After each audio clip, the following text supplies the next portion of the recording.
Oh girl, I heard you was interested in crossing over to the dark side. You're looking to become a gym girl and you want to stay one this time. I know how it is. The starting, the stopping, the I don't feel like it, I'm PMSing, who am I gonna go with? I don't even know what I'm doing. Yeah, I've been there. I know how it goes. But let's be real, the desire to be that type of girl has never gone away. We're going to talk about how to become a gym girly and most importantly, how to stay a gym girly. Okay? Let's just address the elephant in the room. Gym anxiety. Oh, like, look at my body. Like, it's a bunch of people in there. They looking good. I'm out of shape. Oh, I don't want to do it by myself. Like, I see other people, they work out in groups. I'm going to look all lonely and dumb. Listen, don't let that have a win. That anxiety that you're hyping up in your brain is really just your old self trying to sabotage the new you. Everybody in the gym is worried about themselves. They're thinking about how having to go to work, what they're going to eat afterwards. No one is looking at the entrance, waiting for the new people to come in there to be like, what are they doing here? Imagine the worst thing that you could think of happening to you. You're in there, you finally muster up the courage, and you're lifting your weights. I mean, what do you think? Somebody's gonna walk over to you and be like, hey girl, you look dumb. It's not gonna happen. You might be surprised. The gym is one of the most supportive and encouraging places I've ever been. There's never been a person that's told me a story that would justify sitting out in their cars just nervous, shivering. Oh, come on inside. Think of it as a place where you need to come in there and prove yourself or appear ultra competent. If you don't know something, ask somebody. Please do not think for a second you'll look dumb. Girl, if you don't put that phone down and prop it and pull up a TikTok, we are all just in this mother trying to figure it out. Think about it as your me time. Maybe there's a show you like to watch. Maybe hold off on watching your show and let that be something you look forward to doing when you get on your cardio machine. Maybe like some new music dropped. You know what? I'm gonna have a listening party at the gym today. And don't build it up this big scary place and or as this chore. A big part of becoming and remaining a gym girl is doing what it takes to set yourself up to feel good about it. You want to enjoy it. You need to make this thing beautiful. I know it's cliche, but gym clothes is like, it makes you look forward to getting up in the morning. When you look good, you feel good. I don't mind wearing my gym clothes out. In fact, if you catch me out and about, usually I am dressed in my gym clothes because I'm either going there or I'm coming from there. You know what I'm saying? So having cute gym clothes and whatever that looks like for you, don't feel like you need to follow trends that you see other people doing because that appears to be gym attire. If you are a big t-shirt girl, wear your big t-shirt, girl. If you are in your hoochie era, you know what I'm saying? Wear your stuff. Do what makes you comfortable. Moving on. Having your headphones fully charged is a must. Got up in here. I thought I charged my headphones. Clearly did not charge my headphones. The second I get started, this shit on 1%. See, this just goes to show I'm playing a pretty picnic, but you can't predict the weather, motherfucker. Get in the habit of charging your AirPods at night. That phone is charged so that when you wake up in the morning, if you're gonna be a morning gym person, all of those things, grab them and go. Pre-workout for me is like 9/10 of this whole thing. A good pre-workout, ooh. A good pre-workout. I love a pre-workout. I do. But a good pre-workout makes all the freaking difference. Yes, I'm about this life, but make no mistake, many a days I get out of bed groggy as I don't know what. Just have the understanding that I'm gonna go downstairs. I'm gonna mix that pre-workout in my water. I'm gonna throw it back. And by the time I pull up to the gym, especially don't let me play some Beyonce or something like that, I'm going to be so just perked up, and it's just a part of your ritual that makes you feel like even if I'm not ready, I'm ready now. That for me is pre-workout. So the one that I currently use is Amino Energy. It is actually available on my Amazon storefront. I'm going to put the info in the description. I don't buy juice. I don't buy soda.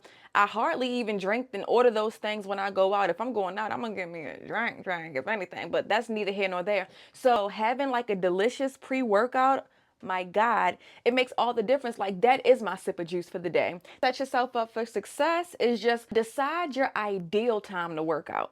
Work schedule that's constant, then you either decide, do you want to make sure you get it done at the top of the day, or are you going to get your extra rest knowing that after work you got to go get it in? Yes, it's important to establish your ideal time, but if you really are about to be about this life, sis, it's going to require a little bit of flexibility. So I'm a hairstylist, right? Typically, Saturdays is not a day that I work out because I start work at 6 a.m. Say if my son is with his dad, they have to work in pretty much all day. The opportunity is there.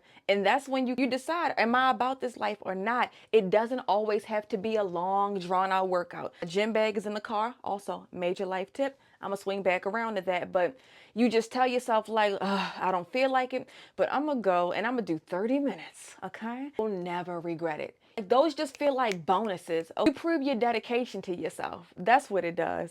Those are the things that will really slowly but surely like start solidifying you as like, I'm a gym girl.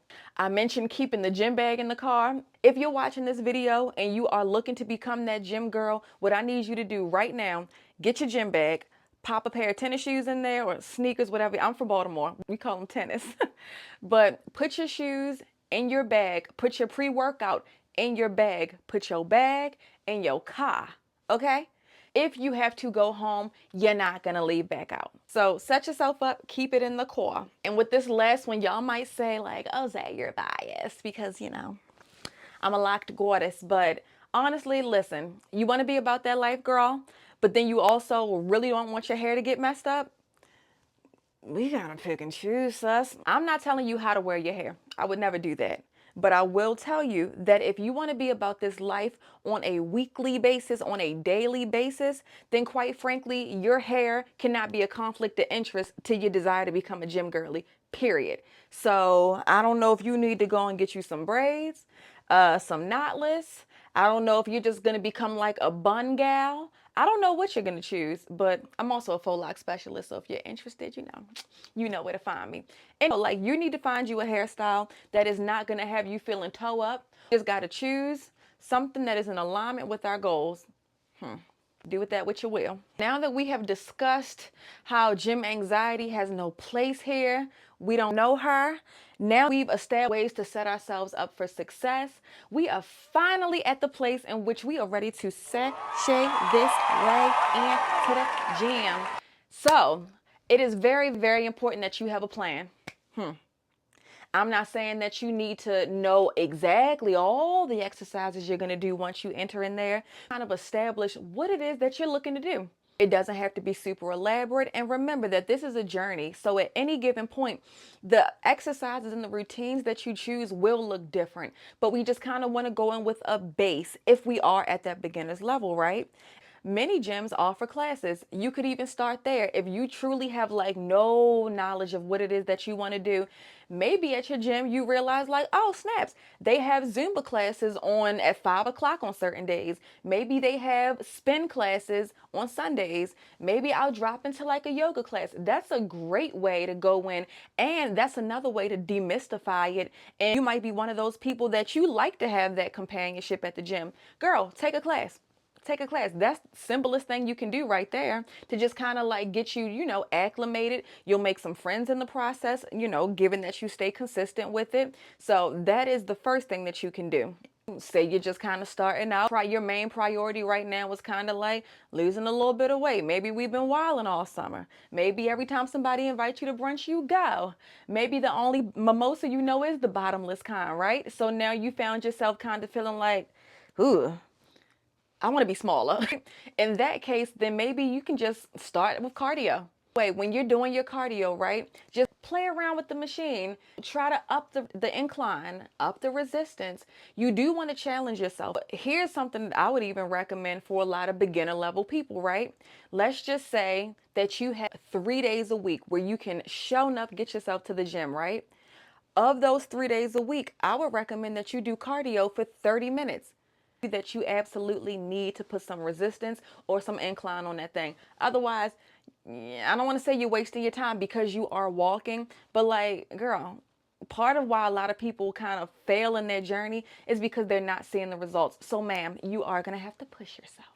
Okay. I did make a little chart that I'm going to insert. Y'all can go ahead and screenshot this. Gives you like a well-rounded little workout system to sort of, start off with. As we know, there are a billion exercises to do. I'm just going to put you on with a little bit of game because I'm going to assume that much like myself, your goal physique is like that hourglass shape. We want them waists in, we want them hips and booties out, we want them legs busting. Am I right? Okay. So with that being said, I'm going to give you a couple of exercises that I swear by. Like maybe if you focused on the ones I'm listing out right now, it would at least start to get you on the path towards seeing the results that you want, given that you stick with it, your diet is good, and you implement progressive overload. Progressive overload, in simplest terms, pretty much means you want to be sure that you're either upping the resistance, the weight, the time that you're spending doing the exercise, and or minimizing the rest time in between sets. So that is really important because if you're doing the same exercise month after month with no changes, no increases in weight, no increases in intensity, kind of feel like, okay, I've been at this thing for a while. Why isn't my body changing? You have got to constantly keep upping the ante, girlfriend. No ways around it. Some of the top exercises that I recommend if you want an hourglass shape is planks and side planks.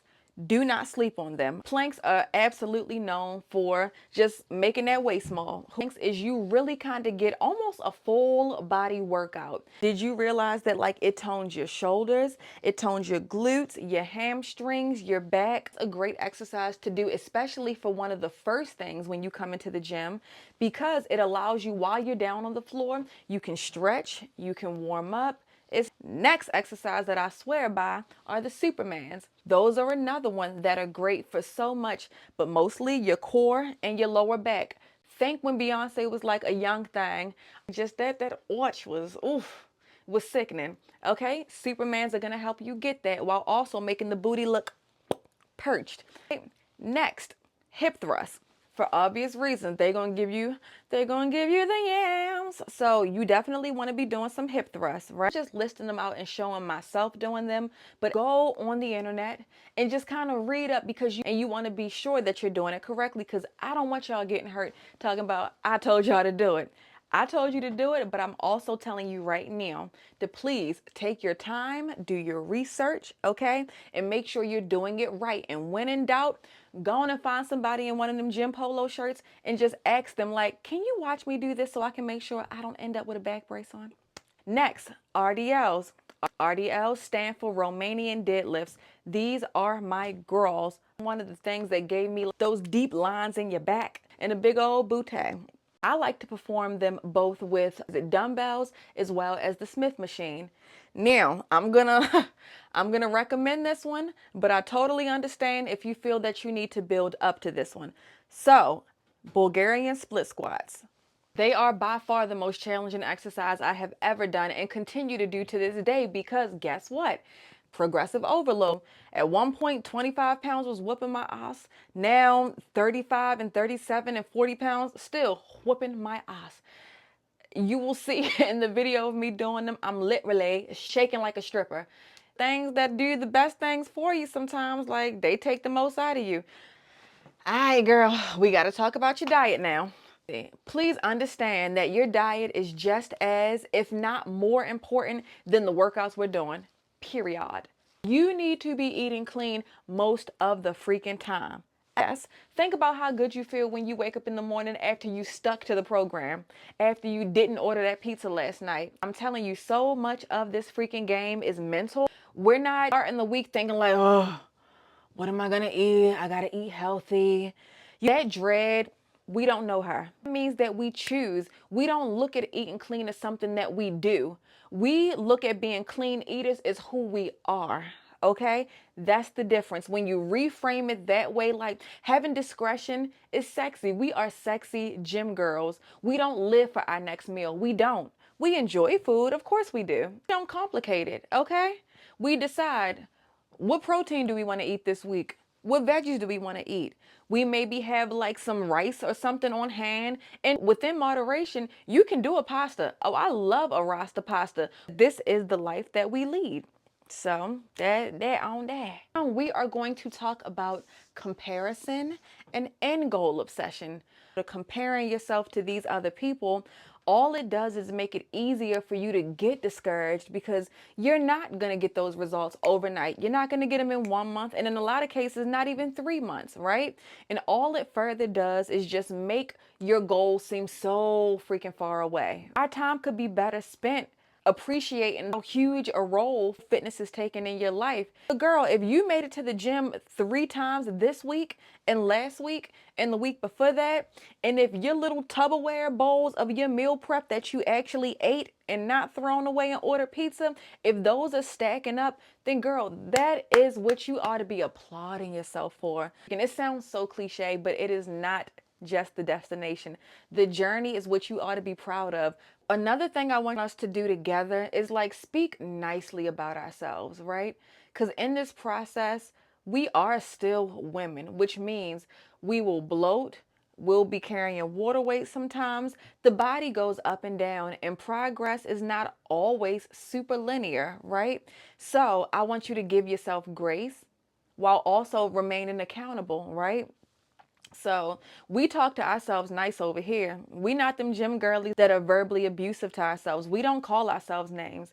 The only names we call ourselves is sexy gladiators, okay? Warrior princesses. You know, pick whichever one you like. But after our workouts, before we get in the shower, when we peel them damp, sticky, funky clothes off, we look at ourselves and we say like, I don't know if it's just me, but I think I got a little more fine.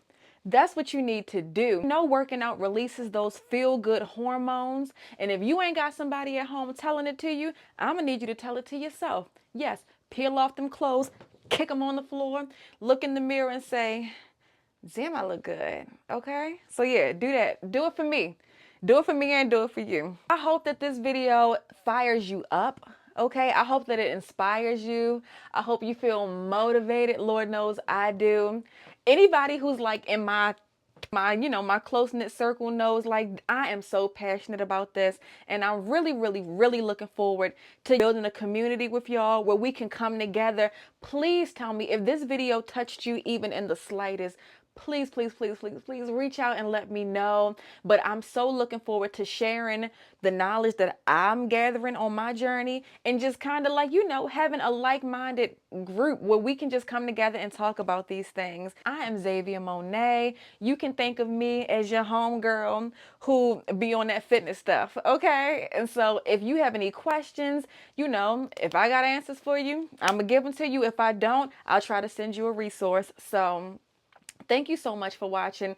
Y'all don't know that it just feels so good to be in a place where I can share something I'm deeply passionate about. And so I look forward to seeing y'all in the next one. Until next time, see you later. Bye.